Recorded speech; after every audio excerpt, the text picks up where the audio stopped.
हम अपील ये भी करेंगे, और पुल गिरे तभी तो मोदी जी जाएंगे। मोदी जी अपने मन से गरीब घरों में चले जाते, मोदी जी अपने मन से किसी गरीब के रोजगार खड़ा कर देते तब तो था। जब कोई बुरा हो जाता है तो ये मनहूस आदमी वहां जाकर के भारत की हजारों लाखों करोड़ की संपत्ति को बर्बाद करता है। जो लोग हिंदू राष्ट्र बनाना चाहते हैं उन्हें करोड़ों लोगों को भारत में मारना पड़ेगा, सभी मुसलमानों को मारना पड़ेगा, सभी ईसाइयों को मारना पड़ेगा, सभी सिखों को, जैनों को, बौद्धों को मारना पड़ेगा, तब हिंदू राष्ट्र बनता है। बनते जी, आप लोगों पर इनाम रखा जा रहा है 50 लाख का, क्या कहना है? ये अच्छी बात है, इनाम रखा जा रहा है। जो लोग इनाम रख रहे हैं वो डरपोक लोग हैं, कमजोर लोग हैं। हम लोग उन जैसी भाषा नहीं बोल पाएंगे। मैं संविधान के भारत में रहता हूँ। इनाम रखने वालों को, गर्दन काटने वालों को संविधान के हवाले करता हूँ। वो संत है सर? ये वो संत नहीं है, मवाली हैं, गुंडे हैं, बदमाश हैं। अगर संत होते तो ऐसी भाषा नहीं बोलते। भगवान बुद्ध ने कहा है अगर कुत्ता काट ले तो कुत्ते को काटना नहीं चाहिए। मैंने भी वही शब्दों से उनको जवाब दिया है। प्रसिद्ध संत है सर, कैसी बात करें, वो भी अयोध्या के। एक्चुअली भारत में तो लोग रेप करके प्रसिद्ध हो जाते हैं, बुरे कार्य करके प्रसिद्ध हो जाते हैं, अच्छे लोग प्रसिद्ध नहीं होते हैं। तो डर नहीं लग रहा आप लोगों को? कोई डर नहीं, कोई भय नहीं। संविधान का भारत है, बुद्ध कबीर नानक का भारत है। इन पोंगापंथियों से डरने की कोई जरूरत नहीं है। 50 लाख का इनाम भी रखा है सर। कोई दिक्कत नहीं है। 50 लाख का इनाम वो रख सकते हैं जो लोग जिंदगी में कुछ कर नहीं सकते हैं, झूठ बोलते हैं लोग। और संत हिंदू समाज में उनका कोई मान सम्मान भी नहीं है, जैसा कि मुझे पता चला है। आप लोगों ने कसम खाई है 25 करोड़ बुद्ध बनाएंगे आप लोग। देखिए 2025 में आरएसएस को 100 वर्ष पूरे हो रहे हैं। वो हिंदू राष्ट्र बनाना चाहते हैं और हम 25 करोड़ लोगों को बौद्ध बनाना चाहते हैं। उनका अपना उद्देश्य है, हमारा अपना उद्देश्य है और संविधान हमें इजाजत देता है, उसके आधार पर मैं ये काम कर रहा हूँ। 25 करोड़ पर क्या होगा? 10,000 पे बवाल मचा पड़ा है देश में सर। कोई दिक्कत नहीं। डर उनको लग रहा है जिनकी दुकानें बंद हो रही हैं। एक्चुअली वो बौखलाए हुए लोग हैं, उनकी चूल्हें हिल गई हैं। वो उनकी रोजी रोटी पर खतरा मंडरा रहा है। देश भारत का SC ST OBC माइनॉरिटी का व्यक्ति भगवान बुद्ध की शरण में जा रहा है, उनकी गुलामी छोड़ रहा है, इसलिए वो लोग बौखला गए हैं। गुलामी छोड़ना सर? जी, मानसिक गुलामी, राजनीतिक गुलामी, धार्मिक गुलामी, आर्थिक गुलामी। SC ST माइनॉरिटी के लोग अब उनको ना वोट देंगे, ना उनको नोट देंगे, ना उनकी पूजा करेंगे, ना उनको सम्मान देंगे।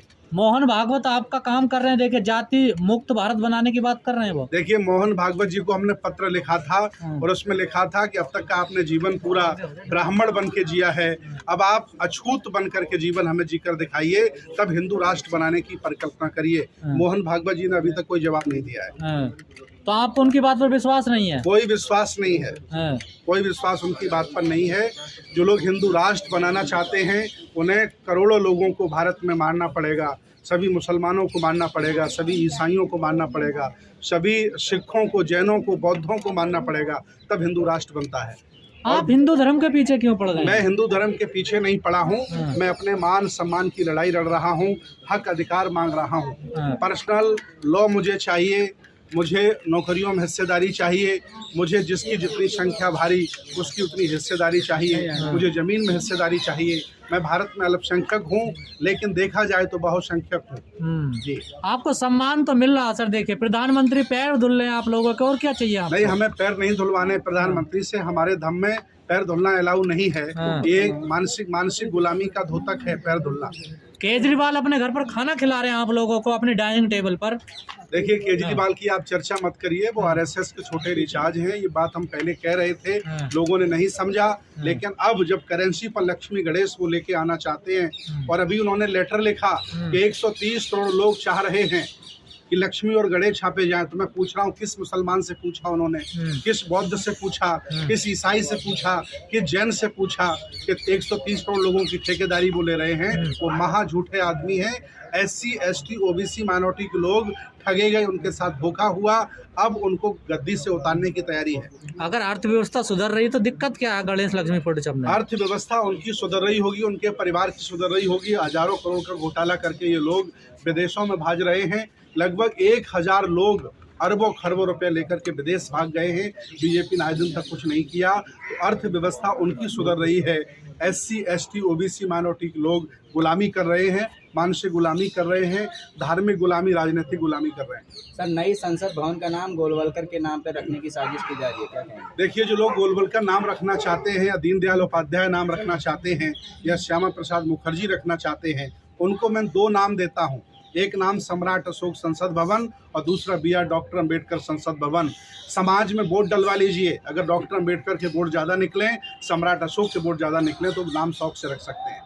इन दोनों महापुरुषों के सामने बीजेपी के पास, RSS के पास कोई महापुरुष नहीं है। अब अगर देश भारत में संसद भवन का नाम रखा जाएगा तो डॉक्टर BR अम्बेडकर ही रखा जाएगा, वो गोलवलकर नहीं रखने देंगे हम लोग। गुजरात की घटना को किस तरीके से देखते हैं आप? गुजरात में पूरा गुजरात सरकार का फेल्यूर है। ये पहली घटना नहीं है। RDX लगा कर के पुलवामा में ये उड़वा देते हैं। जाने कितने जज इन्होंने मरवा दिए। गौरी लंकेश को इन्होंने मरवा डाला, रोहित वेमुला को इन्होंने मरवा डाला। ये लोग जब हार जाते हैं, लगता कुछ परिवर्तन नहीं हो पाएगा, तो ये चरित्र हनन करते हैं, आर्थिक नुकसान पहुंचाते हैं, इवन हत्या तक कर देते हैं। ये हत्यारी सरकार है, इनको हमें बदलना है। और देश भारत के जो असली राजा महाराजा हैं, SC ST OBC माइनॉरिटी को, इनके हाथों में देश को देना है। ये हमारा काम है। और बहुत तेजी से कहना क्या चाह रहे हैं आप? पुल जो गिरा है तो कहना क्या चाह रहे हैं आप? ये सरकार का गिरा है, सरकार ने गिराया, सरकार की मिली भगत है। तो इससे फायदा कैसे हो सकता है बीजेपी को? जी, उनके राज्य में पुल गिर गया, इससे फायदा थोड़ी होगा उनको। ये उनकी गलती है। उन्होंने जानबूझ करके, जब पुल खराब था, इतना पुराना बना हुआ था, उसमें जाने की अनुमति क्यों दी? उन ठेकेदारों की गलती है, DM की गलती है, SP की गलती है, ये मैं कह रहा हूँ। मीडिया कह रही है कि लोगों की गलती है, 400-500 लोग क्यों गए? आप किस मीडिया की बात करते हैं? सुधीर चौधरी, जो लोग जो मीडिया वाले नरेंद्र मोदी के तलवे चाट रहे हों, जो मीडिया वाले मोहन भागवत के तलवे चाट रहे हों, उनकी आप क्या बात करते हैं? ये सब बिके हुए लोग हैं। इन्होंने देश को गर्त में पहुंचा दिया है। सुधीर चौधरी ने कहा है कि मेरा आंकलन करने से अच्छा है आप खुद का आंकलन करें। देखिए, सुधीर चौधरी का नाम लेकर के आज का दिन हमारा खराब मत करिए। ये लोग बिके हुए लोग हैं, ये भाड़ हैं और ये लोग किसी काम के नहीं है। देश को बर्बाद कर रहे हैं। पहली बार एक पिछड़े का समर्थन कर रही है मीडिया। नरेंद्र मोदी ओबीसी समुदाय से आते हैं, पहली बार किसी ओबीसी का समर्थन करा है मीडिया ने। झूठ आप खुश नहीं है उससे? ये झूठ फैला करके यहाँ के SC OBC माइनॉरिटी को ठगा गया। नरेंद्र मोदी कभी OBC नहीं थे, वो बनिया है, घांची बनिया है। मैं गुजरात बड़नगर में जाकर के पता करके आया हूँ, और उसी बड़नगर में जहाँ नरेंद्र मोदी पैदा हुए हैं, माँ भगवान बुद्ध के अवशेष निकले हैं, उनके घर में बुद्ध निकले हैं। नरेंद्र मोदी को ये बौद्ध राष्ट्र बनाने की अपील करनी चाहिए। आपने तो सूरत में पढ़वा दी 22 प्रतिज्ञाएं, आप पे इल्जाम लगा रहा है आप जबरदस्ती लोगों से पढ़वा रहे हो। नहीं, स्वेच्छा से करवा रहा हूँ। हाँ। भगवान बुद्ध का धर्म कभी भी गुंडई से, लफंगई से, जबरदस्ती नहीं फैलाया गया। हम लोग स्वेच्छा से लोगों को परिवर्तन करा रहे हैं, और परिवर्तन नहीं, ये घर वापसी है। जो लोग हमें आरोप लगाते हैं, उन्हें समझना चाहिए ये धर्म परिवर्तन नहीं है, घर वापसी है। SC ST OBC माइनॉरिटी के लोग, जितनी भी जातियों के लोग भारत में हैं, सब पुराने राजा महाराजा हैं। पहले सब बौद्ध थे, उनको सबको बौद्ध बनाना ये जिम्मेदारी। आपने कहा जो पुल गिरा वो सरकार की खामी थी, लेकिन एक पुरानी जो वीडियो है जो बंगाल में जो चुनाव हुआ था तब आई थी कि एक्ट ऑफ गॉड नहीं है, फ्रॉड है। मोदी जी की देखिए, जब से बीजेपी की सरकार बनी है, भारत गर्त में चला गया है। हजारों अरब करोड़ रुपया लेकर के विदेशी लोग भाग गए हैं। यहाँ सभी बेरोजगार दुखी हैं, सैनिक परेशान हैं, लगभग यहाँ की सभी आबादी परेशान है। अब ये वक्त आ गया है इन झूठों को, इन मक्कारों को, इन जालिमों को देश की सत्ता से, संविधान के माध्यम से। आबादी परेशान है, लेकिन हर जगह तो गुजरात मॉडल जा रहा है। गुजरात में चुनाव भी है। गुजरात में मैं जाके आया हूँ, आज भी शेड्यूल कास्ट के लोगों को OBC वाले, जनरल वाले अपने मोहल्ले में पानी नहीं पीने देते हैं। आज भी जातिवाद होता है, छुआछूत होता है। शेड्यूल कास्ट की पोजीशन देख लो गुजरात में, बेचारे ठगे जा रहे हैं। 27 साल से तो है ना बीजेपी से। केजरीवाल जैसे झूठे लोग लोगों को बहका ले जाते हैं, और बाद में वह धर्म के नाम पर, सहिष्णुता के नाम पर, करुणा दया के नाम पर लोगों से वोट लेकर के अपनी सरकार बनाते हैं। 27 साल से तो बीजेपी जीत रही है ना। अब 27 साल उनका पूरा हुआ, अब 28वां साल दूसरे की सरकार बनेगी। और मैं गुजरात जा रहा हूँ, लोगों को बताऊंगा इन झूठे लोगों से बचिए, इन मक्कारों से बचिए। अच्छा, इन्होंने देश को गर्त पर गिराया। आप जो बुद्ध धम्म का जो अभियान चला रहे हैं, उसमें क्या कुछ सवर्ण समुदाय के लोगों ने भी 22 प्रतिज्ञा पढ़ी है अभी तक? बहुत सारे ब्राह्मण उपासक हैं हमारे, बहुत सारे ब्राह्मणों ने भी पढ़ दी। बलिया उपासक है।